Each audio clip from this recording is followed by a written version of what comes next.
Welcome. It's time to rest now. Time to let the day fall away. Time to get comfortable and cozy and ready for sleep. Tonight, I'm going to tell you some very special stories. These are called Jataka tales, and they come from a long, long time ago. Thousands of years ago, in the land of India, people told these stories about the Buddha when he was learning to be kind and wise. But here's the magical part. In these stories, the Buddha wasn't always a person. Sometimes he was an animal, a deer, a monkey, a bird, an elephant. And in each life, he learned something important about how to be good, how to help others, how to be brave and kind. Tonight, I'm going to share 5 stories with you. Stories about compassion.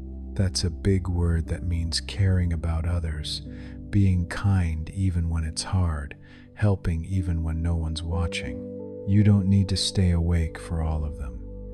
If you fall asleep halfway through, that's perfect. These stories will still be here, working their gentle magic, helping you rest peacefully.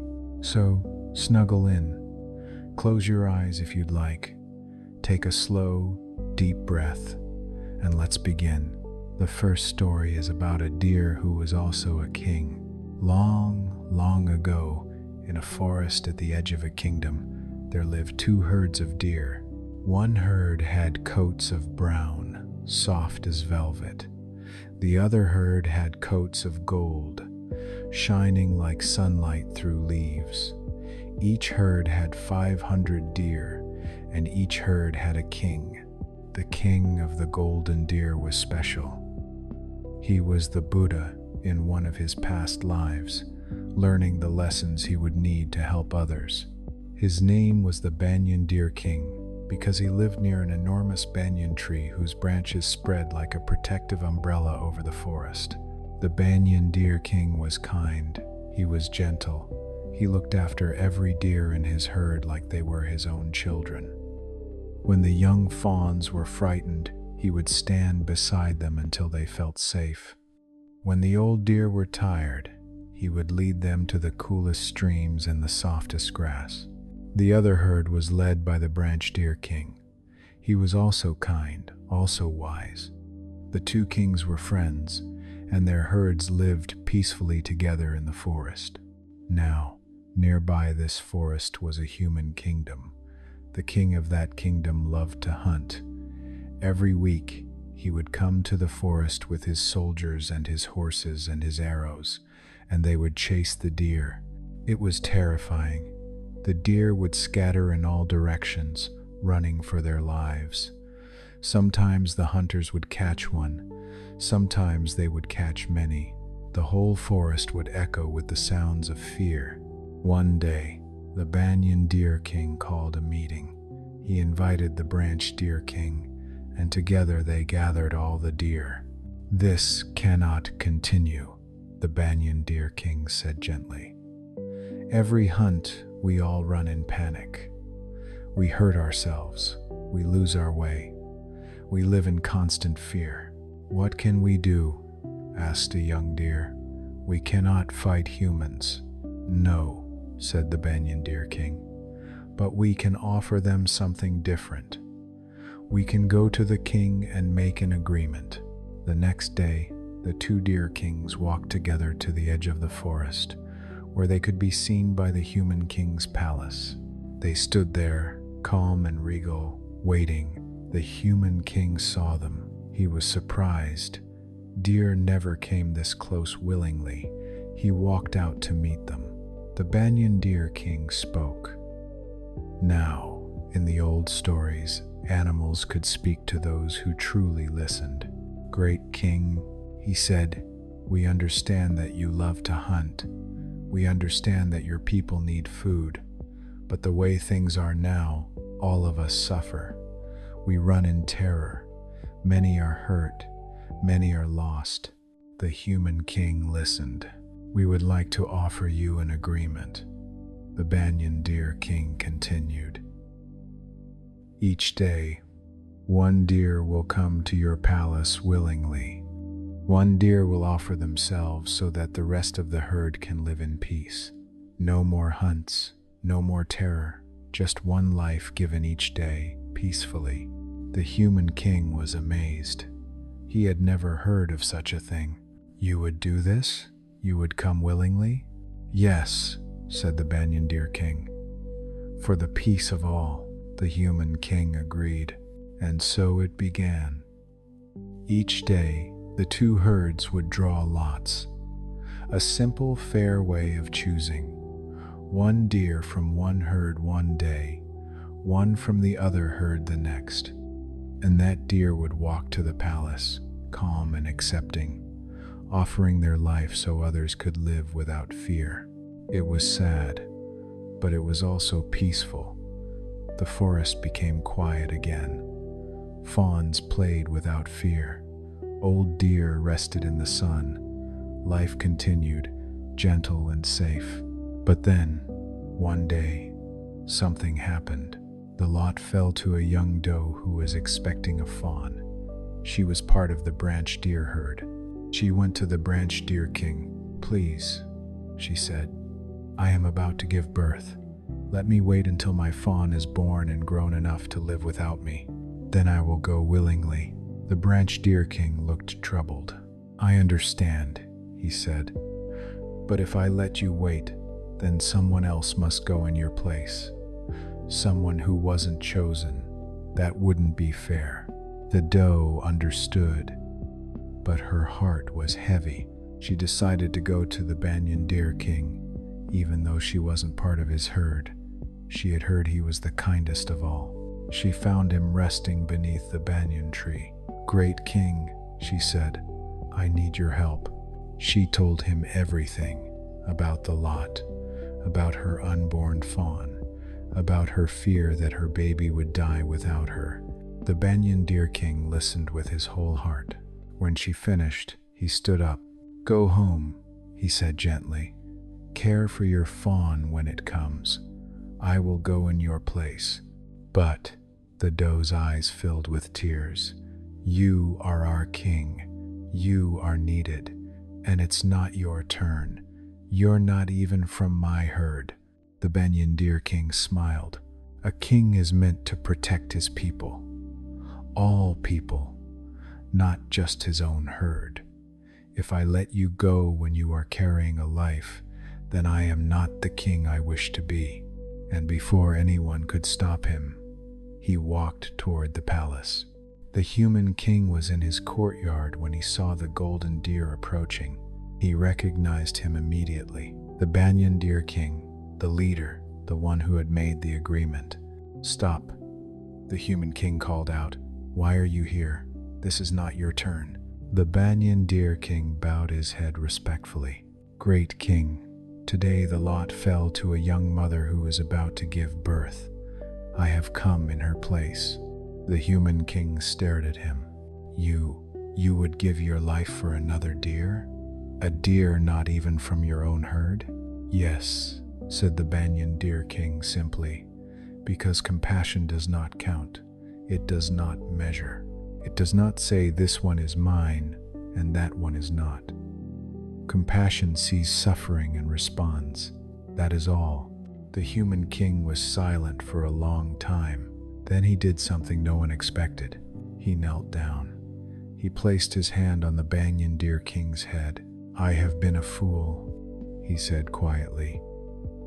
"You, an animal, have taught me something I should have known. Something about kindness, about sacrifice, about what it means to truly care for others." He stood up. "From this day forward, no deer shall be hunted in my kingdom. Not yours, not any.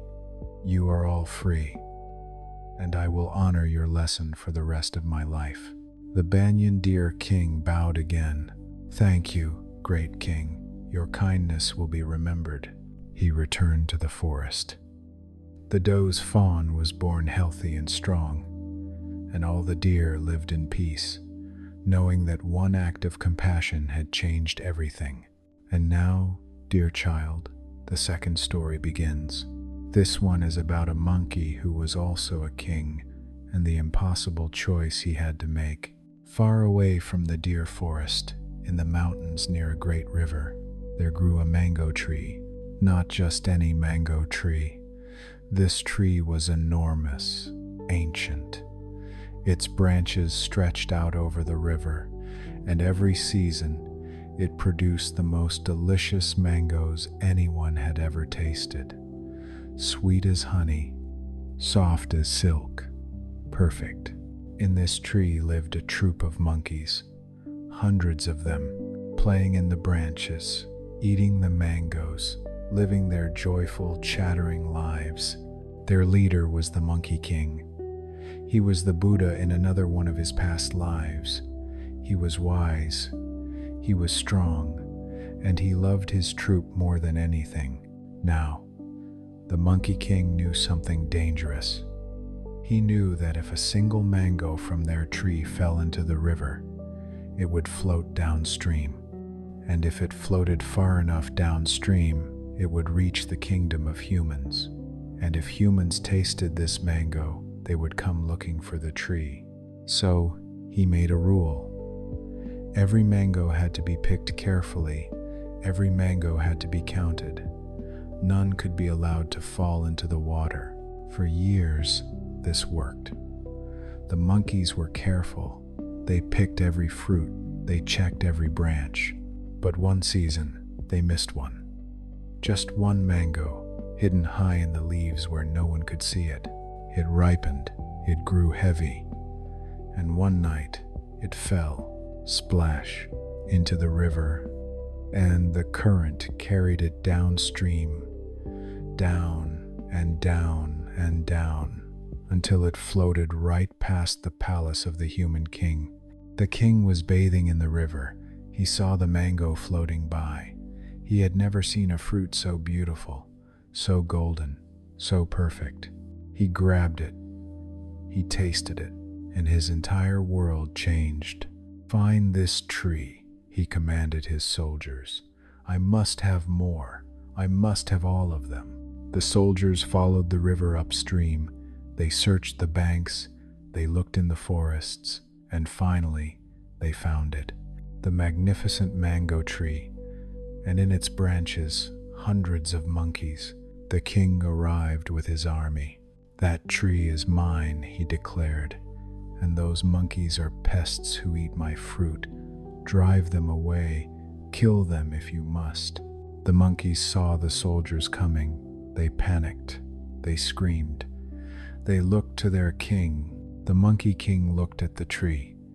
It stood at the edge of a cliff. Behind them was a long drop into the river gorge. In front of them were soldiers with spears and bows. They were trapped. The Monkey King climbed to the highest branch. He looked across the gorge. On the other side, there was another tree, not close, very far, too far for any monkey to jump. But if they could just reach it. The Monkey King made a decision. He leaped, not all the way across. He couldn't, no one could. But he jumped as far as he could, grabbed a branch of the distant tree, and hung there, his body stretched across the gap like a living bridge. "Quickly," he called to his troop. "Cross over me. Run across my back. You can reach the other side."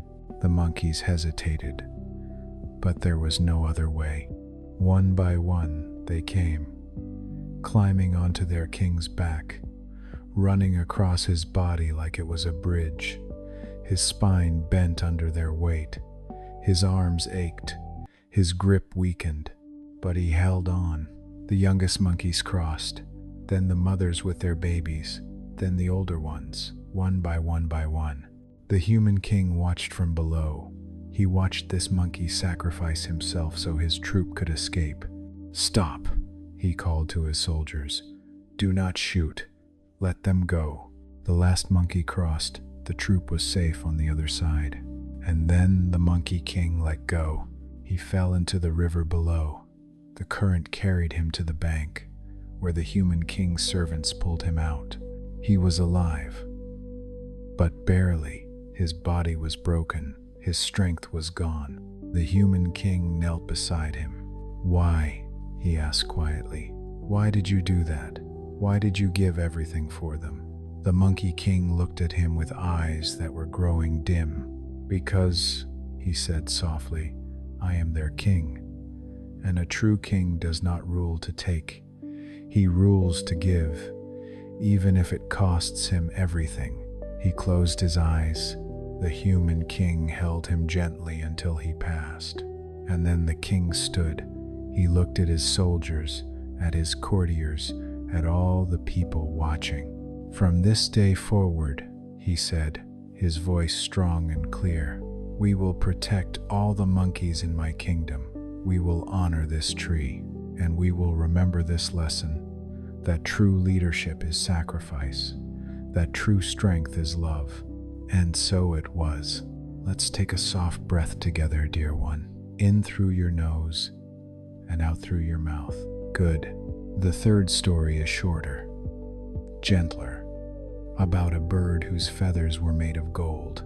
In a forest near a village, there lived a mallard duck, but this was no ordinary duck. His feathers were gold, bright, shining, beautiful gold. He was the Buddha in yet another life, learning about generosity. Near the forest lived a poor family, a widow and her 2 daughters. They had almost nothing. Their clothes were worn, their house was small. They survived on whatever they could grow in their tiny garden. The golden mallard saw them one day.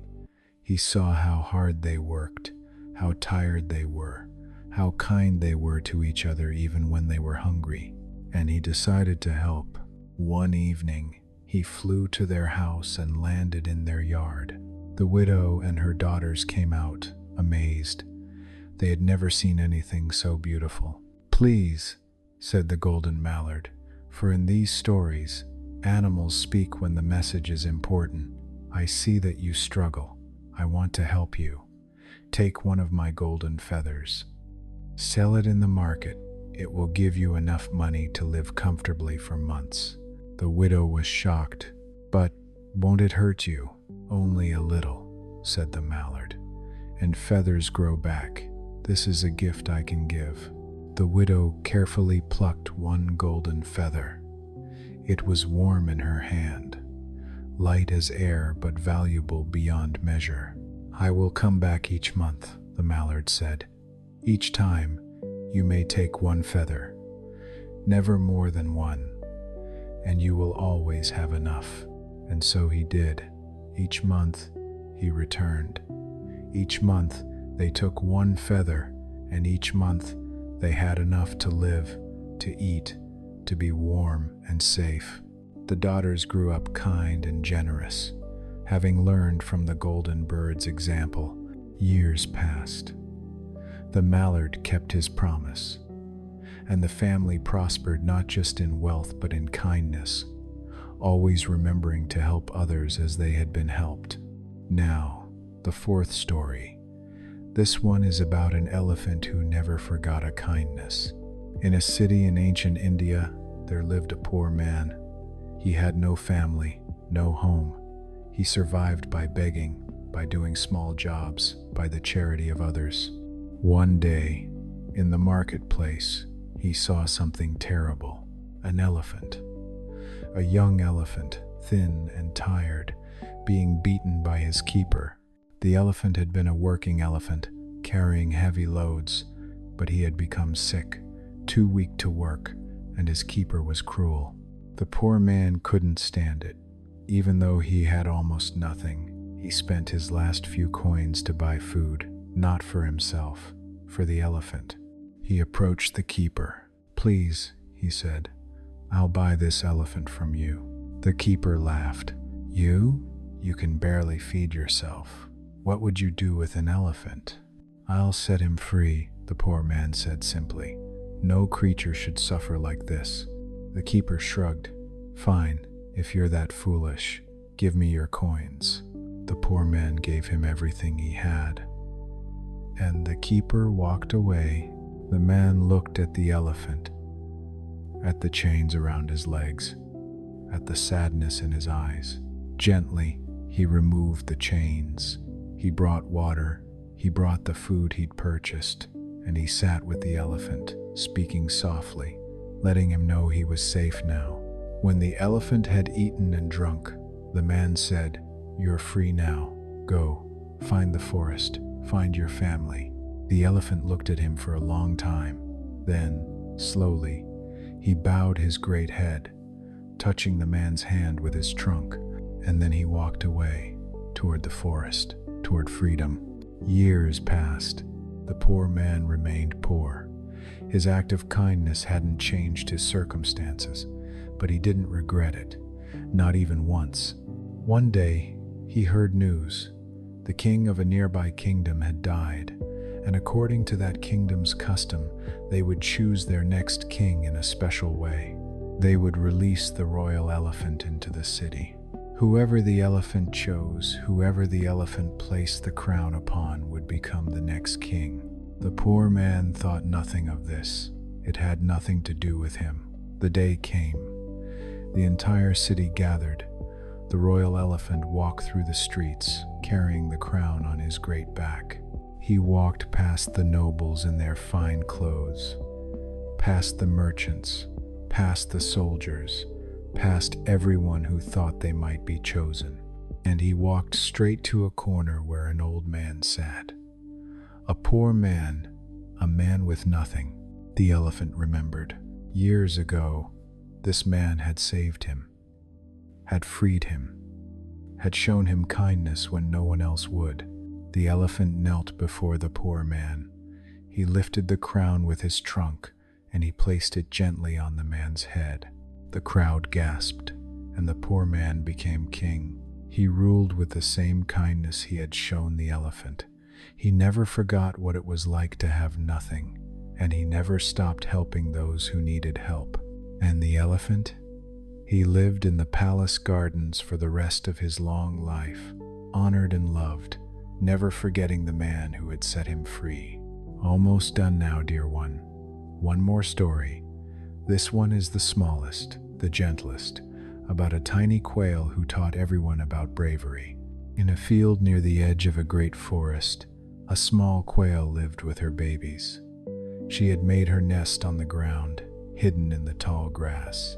Her eggs had hatched, and she had 4 tiny chicks who couldn't fly yet. One day, she overheard something terrifying. 2 farmers talking. "Tomorrow," one said, "we'll cut this field, harvest the grain, clear everything." The mother quail's heart raced. Her nest would be destroyed. Her babies, who couldn't fly yet, would be in danger. That night, she told her chicks, "Tomorrow, if anything happens, stay very still. Do not move. Do not make a sound. Trust me." The next morning, the farmers came. They began to cut the grain, closer and closer to the nest. The baby quails were terrified, but they remembered their mother's words. They stayed still. They stayed silent. The farmer's blade came down right next to the nest, but at the last moment, he saw it. "Wait," he called to his partner. "There's a nest here, with babies." The other farmer came over. They both looked down at the tiny quails, frozen in fear. "We could just clear it away," one said, but the other shook his head. "No, look how still they are, how brave. Their mother must have taught them that it would be wrong to harm them." They carefully cut around the nest. They left a small circle of grain standing, just enough to shelter the quails until the babies were old enough to fly. The mother quail had heard everything. When the farmers left, she returned to her nest. She gathered her brave little ones close. "You see," she said softly, "sometimes the smallest act of courage, staying still, staying calm, trusting, can save us. We don't have to be big to be brave. We just have to have faith." And the little quail family stayed safe until the babies grew strong enough to fly away into the wide, beautiful world. And so, dear child, all 5 stories are complete. the deer king who gave his life for another, the monkey king who became a bridge, the golden mallard who shared his feathers, the elephant who never forgot, the tiny quail who taught bravery. 5 stories about compassion, about putting others first, about kindness that costs something but gives everything. Let these stories settle into your heart now as you drift towards sleep. You don't need to remember every detail. Just let the feeling stay with you. The feeling that kindness matters, that even small acts of compassion can change the world, that helping others is what makes us truly strong. Take one more slow, deep breath. Feel how safe you are, how warm, how loved. The deer are resting in their forest. The monkeys are safe in their tree. The golden bird is sleeping with his head tucked under his wing. The elephant is dreaming in his garden, and the tiny quails are nestled together in their nest, warm and protected, just like you. Good night, dear one. Sleep well, dream of kindness, and wake up ready to share your own compassionate heart with the world. Rest now,